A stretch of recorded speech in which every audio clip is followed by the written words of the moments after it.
سے 400 سال پہلے سلطان نور الدین کا جب زمانہ تھا، ان کا پائے تخت شام میں تھا، مدینے کے گورنر کوئی اور تھے۔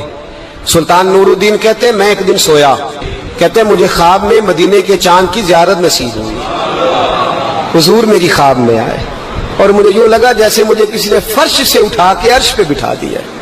محبوب ملے اور حضور نے مجھے 2 لوگ دکھائے، داڑھی والے، عبادت کا نور ہے چہرے پہ، بظاہر نشان ڈال لیا ہے متھا گھسا گھسا کے، کہا مجھے نظر آئے۔ نبی کریم نے فرمایا یہ دونوں شریر مجھے پریشان کر رہے ہیں، مجھے ان سے بچاؤ۔ جو نبی وہاں آ کے اطلاع دے سکتے ہیں وہ اپنا دفاع بھی کر سکتے ہیں، اور اللہ تبارک و تعالیٰ اپنے نبی کی مدد کے لیے فرشتے بھی بھیج دیتا ہے۔ حضور با اختیار ہے، لیکن حضور امت سے کام لینا چاہتے ہیں۔ نبی پاک امت سے بولے تو صحیح، ہم دینا بھی چاہتے ہیں کہ نہیں؟ حضور امت سے کام، یہ امت کی ڈیوٹی ہے، وہ نکلے حفاظت کرے، ورنہ اللہ تبارک و تعالیٰ نے اپنے نبی کو با اختیار، اللہ تو 5,000 ہزار فرشتے بدر میں نازل کر رہا ہے اپنے نبی کی مدد کے لیے۔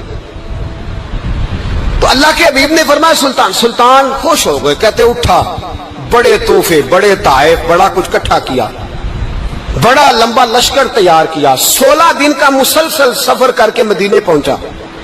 گورنر مدینہ کو کہا کہ سارے مدینے والوں کے لیے میں تحفے لایا ہوں، سب کو بلاؤ۔ یہ توجہ کرنی ہے آپ نے، اس واقعے کے پہلو میں ہر چیز آ جائے گی، ہر چیز۔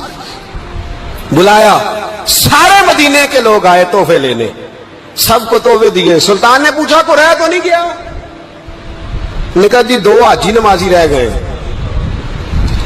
کون؟ 2 بہت بڑے مجاہد رہ گئے، بہت بڑے مجاہد، جہاد ہی جہاد، بہت بڑے سپہ سالار مجاہد 2 رہ گئے، حاجی نمازی پرہیزگار صوفی رہ گئے 2۔ کون سے؟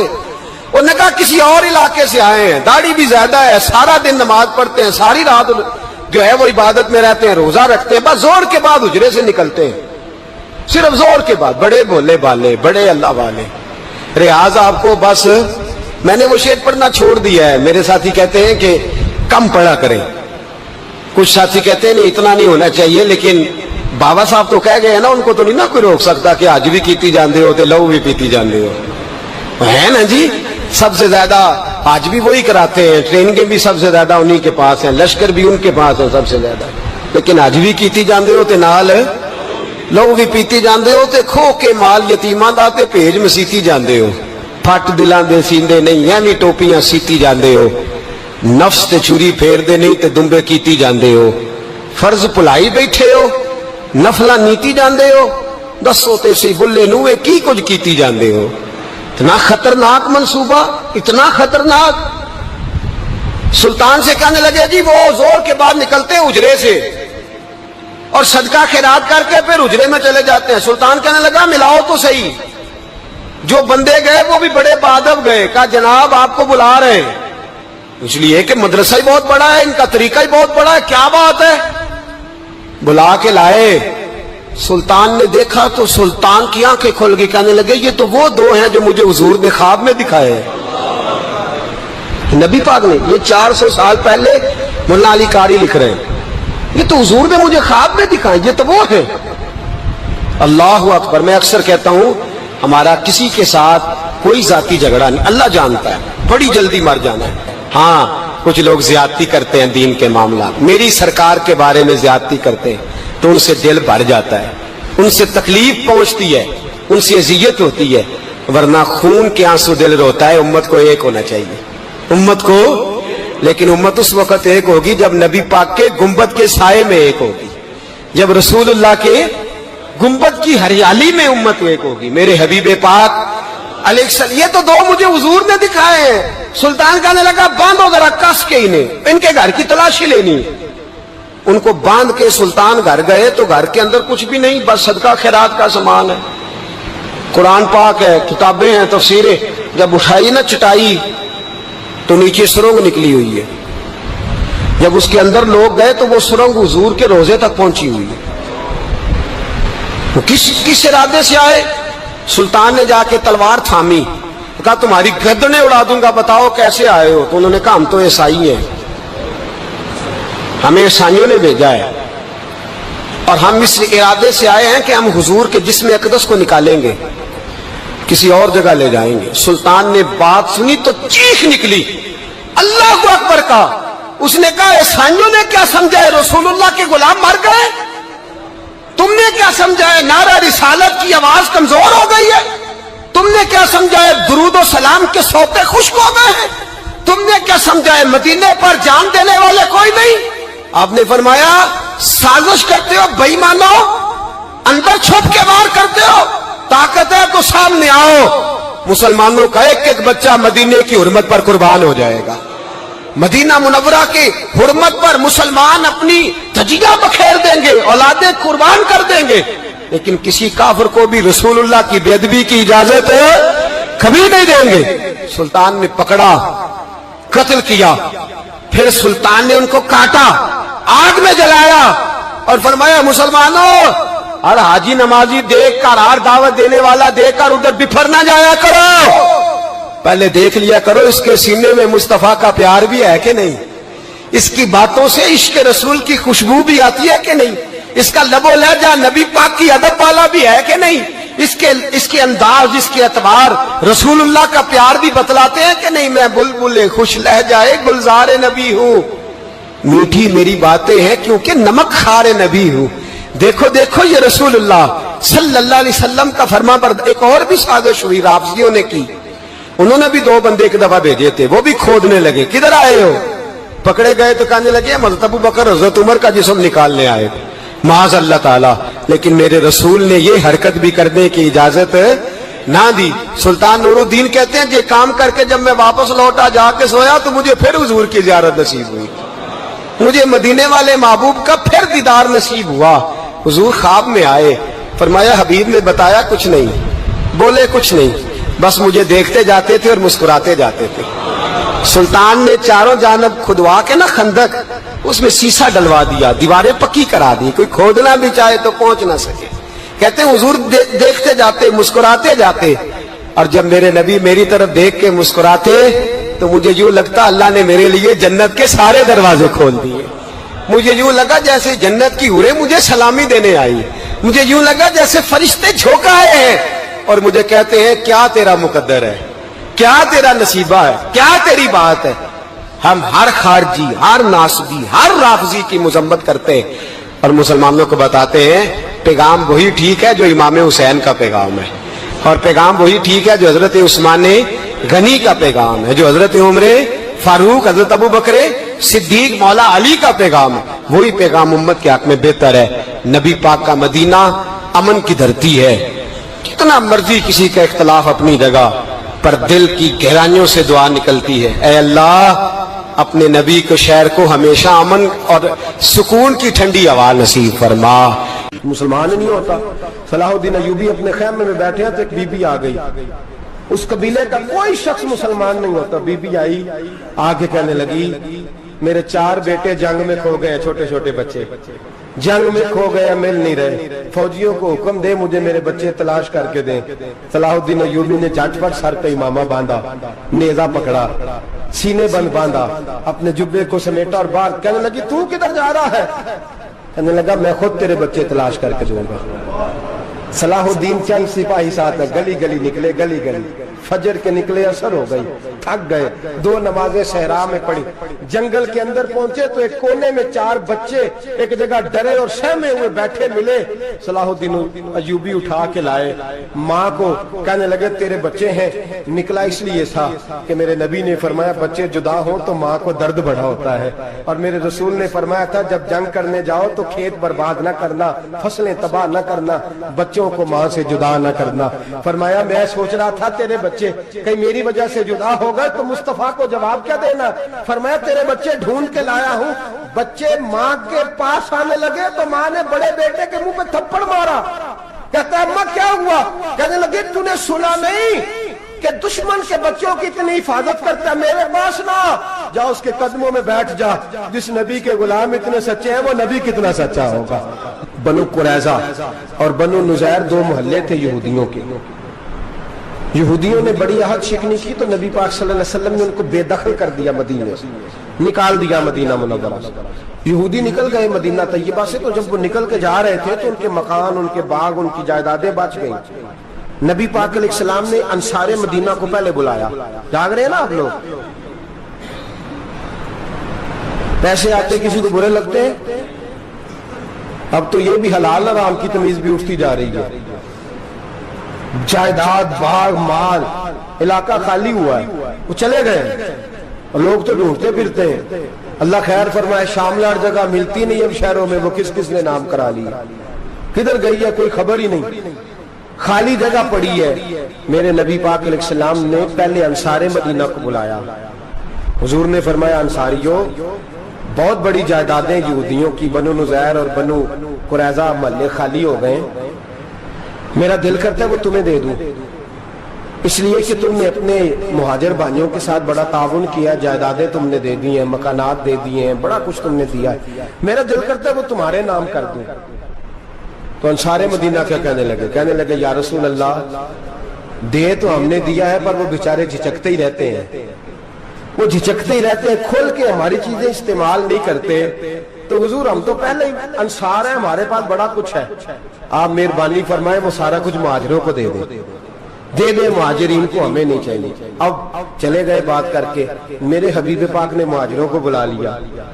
فرمایا, بنو نذیر اور بنو قریظہ قبیلے کی جائیدادیں آئی ہیں, تمہارے پاس بظاہر جو چیزیں ہیں بھی وہ بھی انصار مدینہ کی ہیں, تو میرا یہ خیال ہے کہ وہ سارا کچھ تمہیں دے دیا جائے. ابو بکر صدیق رضی اللہ تعالیٰ عنہ کہنے لگے, یا رسول اللہ صلی اللہ علیہ وسلم, ہمارے انصار بھائیوں نے ہمارے لیے دل تک کھول دیے ہیں, حضور انہوں نے ہر چیز بانٹ کے ہمارے سامنے رکھ دی ہے, ہم اتنے خرد غرض ہیں کہ سارا کچھ لپیٹ جائیں. کہ حضور ہمارے پاس جو مکان ہے وہ ہے, ہم کاروبار کر رہے ہیں, تجارتیں کر رہے ہیں, مزدوریاں کر رہے ہیں, ہم انشاءاللہ اور بنا دیں گے, آپ یہ ہماری طرف سے ہمارے انصار بھائیوں کو گفٹ کر دیں, آپ انہیں دے دیں. میرے حبیب کی آنکھوں میں آنسو آ گئے, میرے نبی پاک علیہ السلام رو پڑے. یا رسول اللہ آپ کیوں روتے ہیں؟ فرمایا, تمہارا یہ بھائی چارہ قائم رہا تو اللہ اسلام کو بڑی قوتیں عطا فرمائے گا, اللہ طاقتیں دے گا اسلام کو. اگر تمہارا یہ رنگ قائم رہا, یہ انداز, میرے غلاموں تمہارے یہ طور طریقے, ایک بھائی کہتا ہے دوسرے کو, دوسرا کہتا ہے تیسرے کو. مسلمانوں کی نا ایک تعداد لڑتے لڑتے لڑتے لڑتے دور چلے گئی. تاتاریوں نے قید کر لیا, 4 مسلمان تھے, تبلیغ کرنے گئے, جنگ کرنے گئے, جہاد کرتے کرتے کافروں سے لڑتے لڑتے تاتاری قوم میں چلے گئے, وہاں قید کر لیے گئے. تو سزائے موت کا حکم ہوا, 4 بزرگ تھے, سزائے موت کا حکم ہوا. تو تاتاری بادشاہ جو تھا وہ بڑا خلاف تھا, بڑا سخت مخالف تھا مسلمانوں کے. اس نے کہا کہ ان کو جب پھانسی دینا نا مسلمانوں کو تو میرے سامنے دینا. اب 4 عالم ہیں, 4 صوفی ہیں, سفید داڑیاں, سر پہ امامے. پھانسی کا وقت آیا تو جو پھانسی گھاٹ ہے وہ ایک ہے, چاروں کو کٹھے پھانسی نہیں ہو سکتی. ایک کو کہا کہ ایک ایک کر کے ان کو پھانسی دو. جب پھانسی کا وقت آیا نا تو جو سب سے پیچھے صوفی تھے وہ دوڑ کے آگے آئے, کہنے لگے بادشاہ پہلی باری میری لگا, پہلی. اب بادشاہ نے کہا ٹھیک ہے اسے لٹکا دو. وہ قریب آئے تو دوسرے دوڑ آئے, کہنے لگے نہیں نہیں پہلی باری میں نے زیادہ کافر قتل کیے, میرا بڑا جرم ہے, مجھے پہلے سزا دو. ان کو پھانسی دینے لگے تو تیسرے آ گئے, کہنے لگے نہیں یہ تو میرا قتل کرتا تھا, رستے میں بتایا کرتا تھا, ڈھونڈ کے میں بتلاتا تھا کہ یہاں زیادہ تعداد ہے, مجھے پہلے پھانسی دو. تیسرے کے ساتھ بات ہو رہی تھی تو چوتھا دوڑا آیا, کہنے لگا یہ رستے بتاتا تھا, یہ تبلیغ کرتا تھا, یہ سارا کچھ کرتا تھا, لیکن کہا یہ کہتے تھے چلو واپس چلتے ہیں, میں جانے نہیں دیتا تھا, میں کہتا تھا اور کافر مارنے اور علاقے فتح کرنے, میرا جرم بڑا ہے, مجھے پہلے پھانسی دو. بادشاہ کہنے لگا مجھے 35 سال ہو گئے حکومت کرتے, بڑی دنیا کو پھانسی دی ہے, لوگ تو ایک دوسرے کو دھکے دیتے ہیں کہ پہلے تو جا پہلے تو جا, اور تم کیسی قوم ہو کہ ایک دوسرے پہ قربان ہو رہے ہو. کہنے لگا تم ایک باپ کی اولاد ہو. جاگ رہے آپ لوگ؟ تاتاری بادشاہ, کافر بادشاہ, اسلام کی مخالفت کرتے ہیں, ایک باپ کی اولاد ہو کا نہیں, ایک قبیلے کے رہنے والے ہو کا نہیں, ایک ملک کے رہنے والے ہو نہیں. اس نے کہا رشتہ کیا ہے تمہارا, رشتہ کیا ہے؟ تو بول کے کہنے لگے خدا ایک ہے, نبی ایک ہے. خدا ایک ہے اور نبی منفرد ایک ہے, اس قوم کی نقصان بھی ایک, ایک ہی سب کا نبی، اللہ بھی قرآن بھی ایک، کیا ہی اچھا تھا ہوتے اگر مسلمان بھی ایک، یوں تو سید بھی ہو، مرزا بھی ہو، افغان بھی ہو، تم سبھی کچھ ہو، بتاؤ کہ مسلمان بھی ہو۔ فرمایا ہمارا اللہ ایک ہے، نبی ایک ہے، تو کہا پھر ایک دوسرے پہ جان کیوں دیتے ہو؟ فرمایا ہمارے نبی نے ہمیں بھائی بھائی بنا دیا ہے، بھائی کا دل نہیں کرتا اس کی آنکھوں کے سامنے بھائی چلا جائے، ہمارا دل نہیں کرتا پہلے مجھے دے پہلے مجھے دے۔ بادشاہ کہنے لگا تمہارا جذبہ مجھے متاثر کر گیا، جاؤ میں تم چاروں کو آزاد کرتا ہوں، تمہیں آزاد کرتا ہوں۔ میرے دوستو یہ رنگ تھا، دیکھیں نا، یہ اس دھرتی نے نظام دیکھا ہے نا، اس فلک نے پہلی بار دیکھا، اس زمین نے پہلی بار، اور میرے حضرت صاحب فرمایا کرتے تھے زمین تڑپ کے روئی، اس نے پہلی دفعہ دیکھا۔ احد کا میدان ہے، 3 صحابہ تپتی ہوئی زمین پہ زخموں سے چور چور پڑے ہیں۔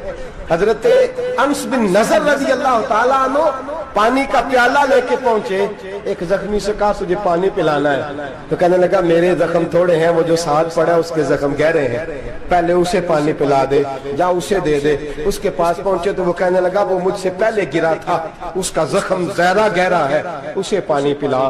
تیسرے کے پاس گئے تو کہنے لگا چوتھا تڑپ زیادہ رہا ہے، اس کی عمر زیادہ ہے، میں تو جوان ہوں برداشت کر لوں، بڑھاپے کی وجہ سے نڈھال ہو گیا، پہلے اسے پانی پلا۔ چوتھا کہنے لگا پانچویں کے پاس جا، پانچواں کہنے لگا چھٹے کے پاس جا۔ حضرت انس بن نضر کہتے میں رو پڑا، میں نے کہا محمد کے غلاموں، رسول نے تمہیں کیسا جذبہ دے دیا ہے، زبانیں پیاس سے باہر ہے لیکن تمہاری اخوت مرتے دم تک قائم ہے۔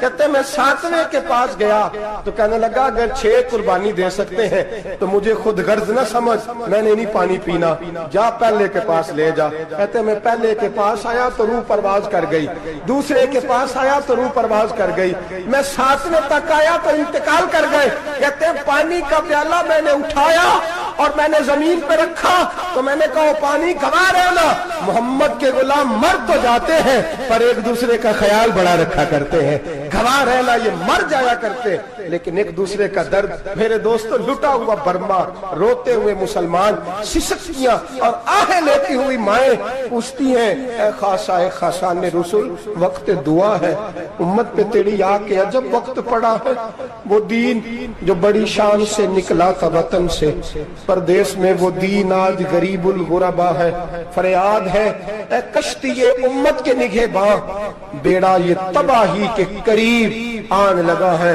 اور کیا خوبصورت جملے کہے تھے کہ نبی پاک صلی اللہ علیہ وسلم نے، حضور نے فرمایا تھا میرا مومن ایک جان کی طرح ہوتا ہے، ایک جان کی طرح ہوتا ہے، ایک کو تکلیف ہو جسم کے ایک حصے کو سارا حصہ پریشان ہوتا ہے، فرمایا یہ ایک مکان کی طرح ہے، ایک اینٹ دوسری اینٹ کو مضبوط کرتی ہے، فرمایا یہ مضبوط لوگ ہیں، یہ مضبوط لوگ۔ حضرت عمر فاروق کا زمانہ ہے، ایک آدمی نے سیری بھیج دی ایک گھر میں بطور تحفہ، قحط کا زمانہ تھا، گوشت ملتا نہیں تھا، جانور، ایک آدمی نے سیری بھیج دی ایک آدمی کے گھر میں۔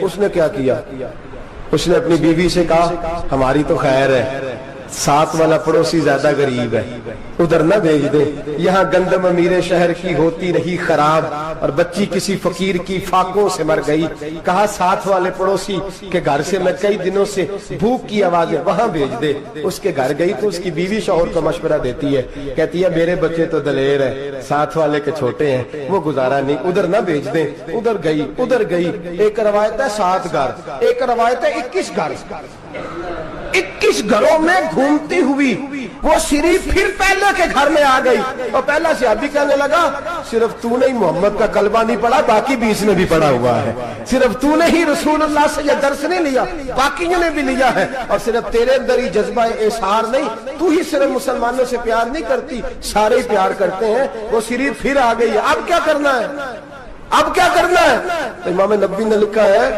وہ کہنے لگی کرنا کیا ہے، پکاؤں گی میں اور کھائیں گے 21 گھر، پھر بھی اکیلے نہیں کھائیں گے، پکاؤں گی میں اور کھائیں گے 21 گھروں کے مطابق شوربہ پکا، اور پھر برتن میں ڈال کے وہ بی بی ایک گھر کا دروازہ کھٹکھٹاتی ہے، کہتی ہے مصطفیٰ کے غلاموں نکلو باہر اور کھاؤ، اس لیے کہ جس نبی نے مجھے پیار کا حکم دیا اسی نے تمہیں بھی پیار کرنا سکھایا ہے، یہ رنگ چشم فلک نے سکھایا ہے۔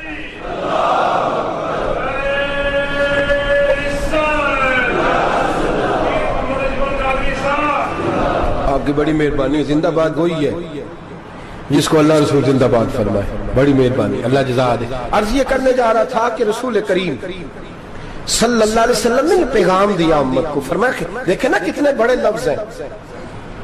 یہ نہیں فرمایا دوزخ میں جائے گا, یہ نہیں فرمایا کہ اسے جہنم کی سزا ملے گی. میرے نبی نے فرمایا میں اسے مومن مانتا ہی نہیں, میں اسے مسلمان اپنا مانتا ہی نہیں. حضور کسے؟ فرمایا جو پیٹ بھر کے کھاتا ہے اور اس کا ہمسایہ بھوکا سو جاتا ہے. میں مومن ہی نہیں مانتا. سزا تو تب ملے گی نا کہ جب میں کسی سزا کا اعلان کروں. میں مانتا ہی نہیں, وہ میرا ہے ہی نہیں. خود پیٹ بھر کے کھا رہا ہے, ہمسایہ اس کا بھوکا. میں نہیں مانتا انما المؤمنون اخوہ, مومن بھائی بھائی, میں مانتا ہی نہیں اسے. اور میرے حبیب پاک اتنے بڑے لفظ حدیث میں اور کہیں نہیں ملیں گے آپ کو, اتنے بڑے جملے کہیں نہیں ملیں گے. میرے نبی پاک نے فرمایا اللہ کہے گا قیامت کے دن, کون؟ اتنے بڑے لفظ حدیثوں میں ملتے نہیں جتنے یہ ہیں. حضور نے فرمایا رب فرمائے گا بندے سے کہ میں تیرے پڑوس میں بھوکا تھا, تو نے مجھے روٹی کیوں نہیں کھلائی؟ کون کہہ رہا ہے؟ اللہ کہہ, میں بھوکا تھا تو نے روٹی نہیں دی, میں ننگا تھا تو نے کپڑا نہیں دیا, میں پیاسا تھا تو نے پانی نہیں پلایا, میں بیمار تھا تو تیمارداری. یا اللہ نہ تو کھاتا ہے, نہ پیتا ہے, نہ کپڑا پہنتا ہے, نہ تو بیمار ہوتا ہے. لا تاخذہ سنۃ ولا نوم, تجھے بیماری آتی نہیں, اونگ نیند نہیں آتی. میرے مالک تو میرے پڑوس میں تھا. تو حضور فرماتے ہیں رب فرمائے گا وہ جو بندہ تیرے پڑوس میں بھوکا تھا تو بندہ تو میرا ہی تھا نا, وہ جو بندہ تیرے پڑوس میں ننگا تھا تو بندہ تو میرا ہی تھا نا, وہ جو تیرے پڑوس میں پیاسا تڑپتا رہا تو وہ میرا ہی بندہ تھا. تو دوائی لینے جائے تو بڑے اسپتال میں اور اس بیچارے کو 20 روپے پرچی کے بھی میسر نہ آئے تو میرا ہی بندہ تھا. میرے دوست خیال کر اور یاد رکھ, یہ جو ہمسائے ممالک میں ظلم ہوتے ہیں, زیادتیاں ہوتی ہیں. ہمارے گھر کا پنکھا اچھا چلتا ہے, ہم جلوس اس وقت نکالتے ہیں جب ہماری لائٹ بند ہوتی ہے. ہم جلوس اس وقت نکالتے ہیں جب ہمارا ایسا جو ہمیں تنگ کرتا ہے. ہم اس وقت درد محسوس کرتے ہیں جب ہمارے گھر تک آگ آ جاتی ہے. یہ جو باہر آگ جل رہی ہے یہ تیرے گھر بھی آ سکتی ہے, یہ جو باہر فساد ہو رہا ہے یہ تیرے دروازے تک آ سکتا ہے. میرے رسول پاک نے ایک جان, مسلمان کو ایک جان قرار دیا. مجھے بتائیے انگلی کو کٹ لگ جائے, مسلمان ایک جان ہے نا, انگلی کو لگ جائے کٹ, دماغ کہتا ہے میں نے نہیں سوچنا اس کے بارے میں نے اس کے درد کو محسوس ہی نہیں کرنا. انگلی کی درد ہے, انگلی جانے, اس کا کام جانے. ایسے ہی ہوتا ہے نا. بولے پیروں سے کہتے ہیں, انگلی کہتی ہے چل ڈاکٹر کے پاس, پیر کہتے ہیں نہیں میں نے نہیں جانا, انگلی کا کام ہے انگلی جائے. ایسے ہی ہے نا. دل سے کہتے ہیں تو تڑپ تھوڑا سا, انگلی کو درد ہے, کہتے ہیں میں کیوں تڑپوں, انگلی کا ماما, انگلی جانے, اس کا کام جانے. ٹیلی فون کرنا ہے, ڈاکٹر صاحب کا پتہ کرنا ہے, تو کان کہتے ہیں میں نے نہیں بات سننی ڈاکٹر صاحب کی, زبان کہتے ہیں میں نے نہیں بولنا, انگلی جانے. ایسا ہوتا ہے. پیر احتجاج کرتے کہ میں نے ڈاکٹر کے پاس, میں کیوں چکر کھاتا پھروں ڈاکٹر کی دکان کی, انگلی کو درد ہے انگلی جانے. ایسا ہوتا ہے بھئی. میرے رسول پاک نے فرمایا مسلمان ایک جان ہے. تو درد برما کے مسلمانوں کو ہو رہا ہے تو پاکستانی کہہ رہے ہیں کوئی بات نہیں, وہ جانے, ان کا کام جانے. ایک جان ہے نا, درد ہونا چاہیے, تکلیف ہونا چاہیے. پھٹے پہ باتیں ہوتی ہیں اس موضوع پہ, اسمبلی پہ گفتگو ہوئی ہے اس موضوع پہ, آپ کی صوبائی اسمبلیاں اس موضوع پہ بولی ہیں, آپ کے کونسل اس موضوع پہ بولے. ہم تو اپنی اپنی سیاستیں, اپنے اپنے تماشے, اپنے اپنے چکروں میں لگے ہوئے. وہ دریا کے اندر سسکتے مسلمان, بنگالی کہتے ہیں ہمارے نہیں, برمی کہتے ہیں ہمارے نہیں, پاکستانی کہتے ہیں ہمارے نہیں, ترکی کہتے ہیں وہ کس کے ہیں, وہ کس کے ہیں؟ وہ اللہ کے بندے ہیں, محمد عربی کے غلام ہیں صلی اللہ علیہ وسلم. لیکن میرے دوستو کیا ہمیں کیا غرض ہے, وہ جانے, ان کا کام جانے. یہ جب تیرے پیروں تک آگ آئے گی پھر تجھے پتہ چلے گا یہ بڑی سخت آگ ہے. آج جس کافر نے برما پر عرصہ دراز تنگ کیا ہے, مسلمان تھوڑے تھوڑے مفاد لینے کی خاطر نا, بنو عباس اور بنو امیہ کی جنگ چل رہی تھی. بنو عباس جو تھے وہ غالب آ گئے, بنو امیہ جو تھے ان کی حکومت ختم ہو گئی. تو عیسائیوں نے بنو امیہ سے کہا کہ ہم تمہارے ساتھ تعاون کرتے ہیں, ہم تمہارے ساتھ تعاون کرتے ہیں اور بنو عباس پہ غلبہ پا کے تمہیں حکومت دلاتے ہیں. بنو امیہ بڑی جدوجہد کر رہے تھے بادشاہی کے لیے, لیکن انہوں نے کہا کہ ہم لڑ رہے ہیں, کوشش کر رہے ہیں, لیکن ہمیں کسی کافر کی مدد کی ضرورت نہیں. ہم جتنا مرضی لڑیں لیکن کافروں کے ہاتھوں بنو عباس کو مروانے کو ہم تیار نہیں ہیں.